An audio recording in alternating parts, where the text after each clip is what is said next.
সুপ্রিয় দর্শক, এই পৃথিবীতে আমাদের প্রতি আল্লাহ তাআলার যত নিয়ামত আছে তোর মধ্যে অন্যতম শ্রেষ্ঠ একটি নিয়ামত হলো নেক সন্তানের নিয়ামত। যে সমস্ত বাবা মাকে আল্লাহ তাআলা নিঃসন্তান রেখেছেন, সন্তানহীনতার কষ্ট এবং পরীক্ষা কত কঠিন সেটি তারাই সবচেয়ে ভালো বলতে পারবেন। আজ আমরা কোরআন এবং হাদিস থেকে এমন 5টি আমলের কথা শেয়ার করতে চাই যে আমলগুলোর মাধ্যমে আমরা শুধুমাত্র সন্তানই নয় বরং নেক সন্তান লাভ করব ইনশাআল্লাহ বিইذনিল্লাহ। তবে সবকিছুর আগে আমাদেরকে মাথায় রাখতে হবে সূরা শুরার 50 নম্বর আয়াত। আল্লাহ তাআলা বলেছেন, ইয়াহাবু লিমান ইয়াশাউ ইনাসা ওয়া ইয়াহাবু লিমান ইয়াশাউ যুকুর আও ইউযাওয়িজুহুম যুকরানা ওয়া ইনাসা ওয়া ইয়াজআলু মান ইয়াশাউ আকিমা। যার অর্থ হলো আল্লাহই হলেন সেই মহান সত্তা, তিনি যাকে ইচ্ছা তাকে কন্যা সন্তান দান করে থাকেন, যাকে ইচ্ছা তাকে পুত্র সন্তান দেন, আর যাকে ইচ্ছা তাকে উভয়টি দান করেন, আর যাকে ইচ্ছা তাকে কোনোটি দান করেন না। আমাদের অনেক ভাই বোন আছেন যারা সন্তানহীনতার কষ্ট এবং দুঃখ গোছাবার জন্য, লাঘব করবার জন্য অনেক মাজারে গিয়ে ধর্ণা দেন, সেখানে গিয়ে সন্তান প্রার্থনা করে থাকেন। এই কাজটি আমাদের ঈমান হরণকারী একটি কাজ। আরও অনেক কাজ করে থাকেন অনেকেই, যে কাজগুলো আসলে আমাদের ঈমানের সঙ্গে সঙ্গতিপূর্ণ নয়। এজন্য সর্বপ্রথম মাথায় রাখতে হবে যে সন্তানহীনতার কষ্ট এবং দুঃখ এটি গোছাবার জন্য, সন্তান লাভের জন্য, অনেক সন্তানের জন্য শুধুমাত্র আল্লাহ তাআলার কাছে আমাদেরকে প্রার্থনা করতে হবে।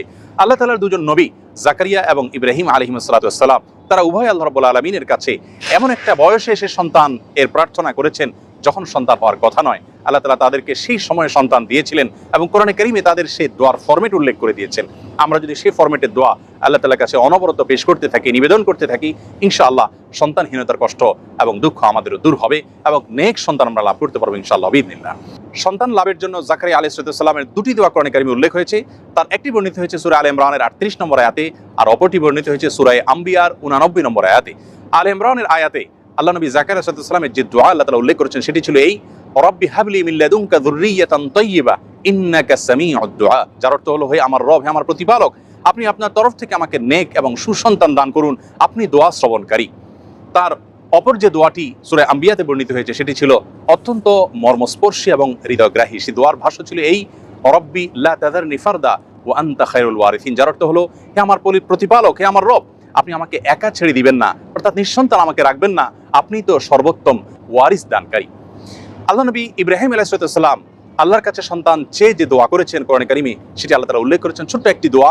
সূরা সাফফাতের 100 নম্বর আয়াতে দোয়াটি বর্ণিত হয়েছে। সে দোয়ার ভাষ্য ছিল এই, রব্বি হাবলি মিনাস সলিহিন। যার অর্থ হলো, হে আল্লাহ, আপনি আমাকে নেক সন্তান দান করুন। এর মাধ্যমে তিনি আল্লাহ তাআলার তরফ থেকে ইসমাঈল আলাইহিস সালামের মতো নেক সন্তান লাভ করেছিলেন।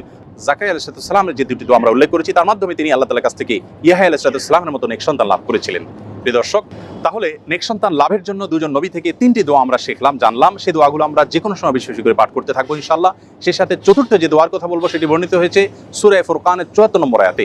আল্লাহ রাব্বুল আলামিন সেখানে দোয়ার যে ভাষ্য আমাদেরকে নিজে শিক্ষা দিয়েছেন সেটি হলো, রব্বানা হাব লানা মিন আজওয়াজিনা ওয়া যুররিয়াতিনা কুররাতা আয়ুন ওয়াজআলনা লিল মুত্তাকিনা ইমামা। যার অর্থ হলো, হে আমাদের প্রতিপালক, আপনি আপনার তরফ থেকে আমাদেরকে এমন জীবনসঙ্গী এবং এমন সন্তান দান করুন যে সন্তান আমাদের চক্ষুকে জুড়িয়ে দিবে, অর্থাৎ সার্বিকভাবে পারফেক্টনেসের মাধ্যমে তাদের দিকে তাকালে আমাদের নয়ন জোড়াবে, এবং আমাদের সকলকে আপনি মুত্তাকিদের এবং নেককারদের ইমামে পরিণত করে দিন। সেই সাথে সহবাসের সময় নবী আলাইহিস সালাম যে দোয়া শিক্ষা দিয়েছেন সেই দোয়া পাঠ করার মাধ্যমেও আল্লাহ তাআলার কাছে নেক সন্তান আশা করবেন এবং প্রার্থনা করবেন। 5 নম্বর এবং সর্বশেষ যে আমলটি কথা বলতে চাই সেটি হলো ইস্তেগফার। ইস্তেগফারের মাধ্যমে আল্লাহ রাব্বুল আলামিন তার বান্দাদেরকে সন্তান দেওয়ার মাধ্যমে সমৃদ্ধ করে থাকেন, নেক সন্তান দান করে থাকেন, এবং এ বিষয়ে সূরা নূহের 10 থেকে 12 নম্বর আয়াতে আল্লাহ রাব্বুল আলামিন বিস্তারিতভাবে আলোকপাত করেছেন।